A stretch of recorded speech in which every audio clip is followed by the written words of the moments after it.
So this one coming in, this is going to be a tractor. If anybody is looking for a new tractor of that size, this is one of the last ones in the United States that I know of. I bought the tractor because it's 3 years old. It'll be sold as a brand new tractor, but it is still a Tier 3. So it's one of the last ones that I can get from Zetor that is still a Tier 3 if anybody's looking for that. This is a 100 horsepower tractor. The new ones that are going to come in are all going to be Tier 4s, but it's a Tier 3 that it is right now. This is Zetor's Proxima series, but this is what they call a Proxima Power. This has a power shuttle in it instead of a mechanical shuttle. This also has a semi-power shift transmission in it. For each gear, you have a 3-speed power shift. Very similar to a power quad Deere transmission if you've driven that. This tractor will be priced right. Like I said, it's a 3-year-old tractor, but it will be sold as a new tractor with full warranty on it. 100 horsepower, 540E transmission, ground speed, PTO in it. 3 sets of auxiliaries on the back. It's a very well set up tractor, self-leveling loader. Very nice tractor for if somebody's wanting something in that class range. This is something that kind of one of the main reasons that we're doing our demos here the last little bit. This is something that a lot of people haven't seen. This is McHale's new baler. These balers, we have just started carrying them. Last year was our first year with McHale. We sold a few of them balers out. We've got some deals going on, some new ones this year, but we'd like to do some demos to get a few more guys to look at this baler. McHale, the baler comes out of Ireland, built in Ireland. It's a very high density, high volume baler. When you compare it to almost any other baler in North America, it has a lot of options on it that the other balers don't even have close to what it would put in there. This is one of the only balers in North America that I know of that we've been baling hemp with. You can get a single belt that goes in there, and it bales hemp in there that's like baling wood. It sucks it right in there and pulls it up into a bale and kicks it out. It's a very tough baler. I'll go over a few of the things of what this baler is set up to do different from a lot of the other balers that you have now. This crop roller up in the front, a lot of the balers you don't see this crop roller on them. To push it helps force the crop down into the pickup to where the pickup actually grabs it and then throws it up into the windscreens and then goes into that rotor. The pickup on the baler is a mega wide pickup, full width pickup on it. And then it goes into a fluted rotor. And that is the system on this particular baler that it will gobble up hay like you can't believe. Yesterday, I baled a bale down the field in road gear. The highest gear the tractor had, as fast as you could hit it, it'll eat it up there and never even think about plugging up. It will take straw, it will take corn stalks, it'll take anything you can throw at it. It'll suck it right down the throat of there and put it into a bale. If you do happen to plug it up, which takes an awful lot, what we've seen to plug that baler up, gentleman comes over from Ireland and helps us demo him once in a while. He'll bale up about a 24-inch core of a bale, and he'll kick it out on the ground with no string on it. He'll pull the tractor around, swing over it, and suck that core right up through the pickup and shove it up inside the rotor. It will hit the slip clutch on the tractor, or on the baler, and it will shut the baler down. This baler has a drop floor in it that hydraulically activates from the monitor.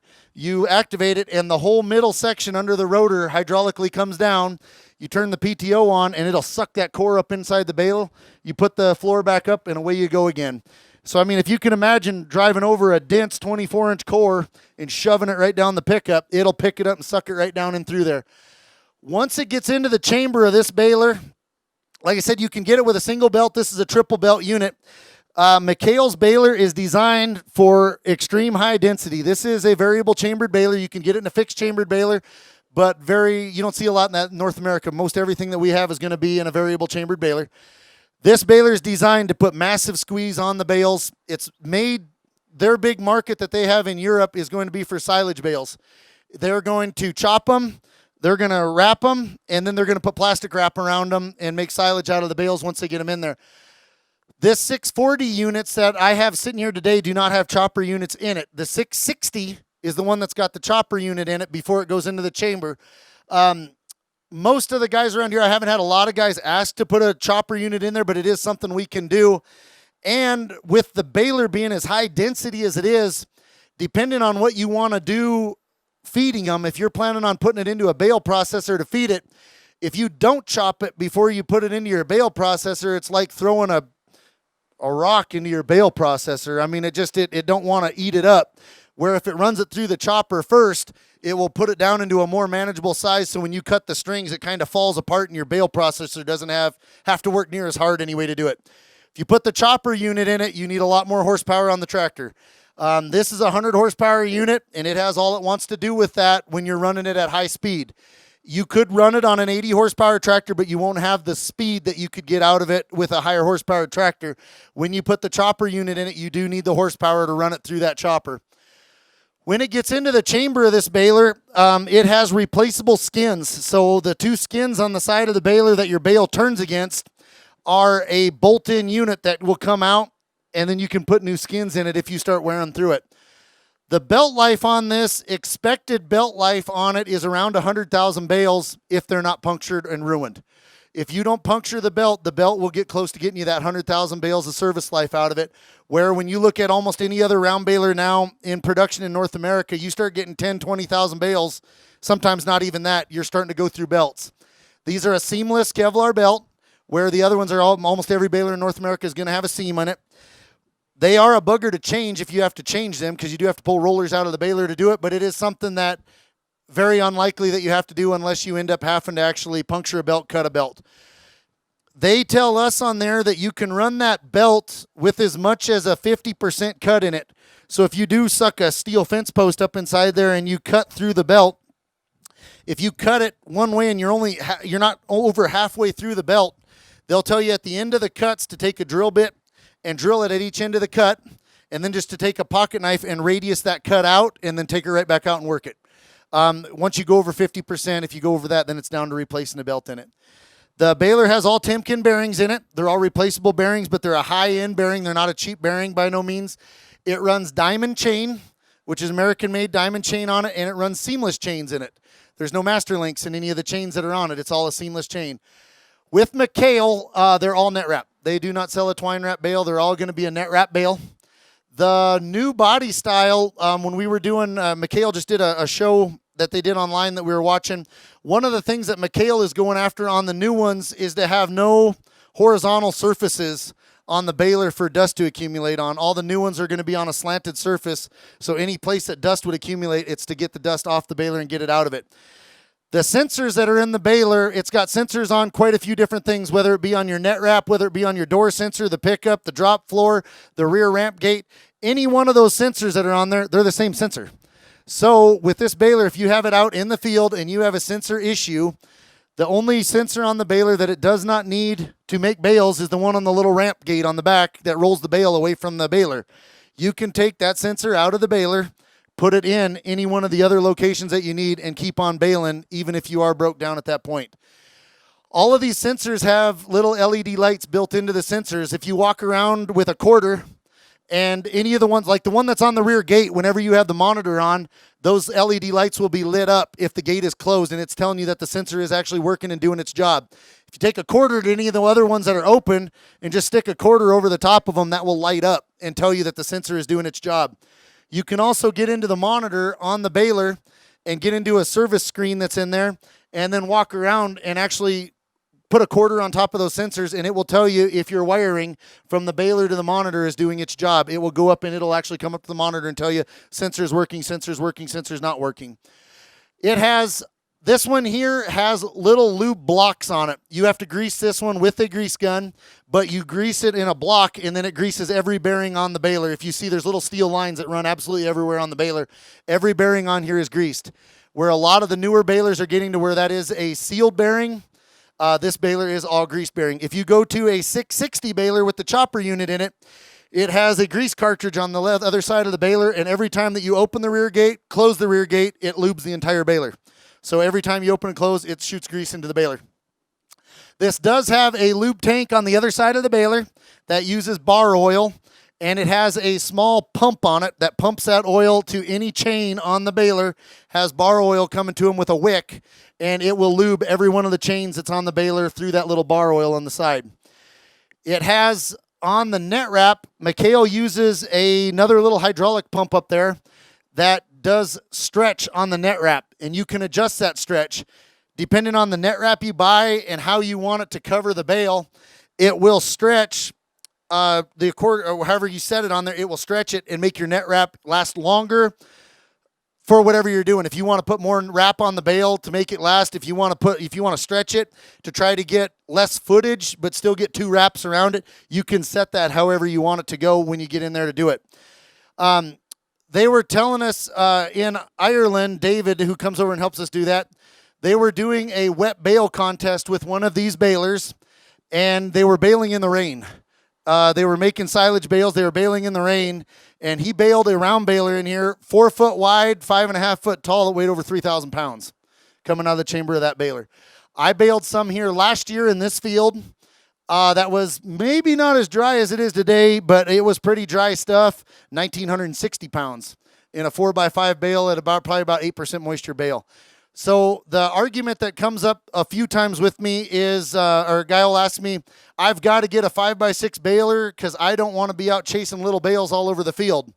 This baler, being a 4x5, will produce a heavier bale than almost any North American baler will, making a 5x6, and you can still haul them. They fit nice on a trailer and they haul well that way. The other deal that you would run into on the weight of the bales, 2020, our baler goes up to a 4x5.5. 2021, we're going to a 4x6. The new style balers are going to come out with another 6 inches of outside diameter to them. It will also make the bale heavier, depending on how you bale it. I baled a few bales over there that you guys maybe seen with that, and there's one of them that looks like it's kind of square. It wasn't the baler's fault on that. We were baling the ends, and it's just rougher and can be down there, so we had to go really slow. But if you look at that bale where we had to go really slow and the baler had multiple times to wrap and wrap and wrap and wrap, the density is tremendous on that baler over there because it wraps so many times. So if you want to make that extremely dense, extremely heavy baler, you got to slow the tractor down just a little bit and not run the ground speed as high, and you'll get that really dense sided bale. If you run the ground speed a little higher, you're not going to get as heavy, as dense a bale, but you would have the ground speed up whenever you go to do it. We will demo this, and if somebody wants to run it, we're more than welcome to let you run it. We will also, if you have questions afterwards, we'll open it up, and I'll try to explain everything that I can on there to you. But it is an incredible piece of machinery. Price-wise, this baler here we've got for right around $45,000, $68,000 for a 660. And I don't know if anybody does hemp or not, but to get into that you got to put a hemp kit in it, which changes the pickup a little bit. It all goes in the pickup, actually, is where the hemp kit goes, and then we put that single belt in it, and it'll be that upper 60s as well for the baler that will do the hemp as well if a guy's looking at doing that. Other than that, the basic mechanics of the baler are the same.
was like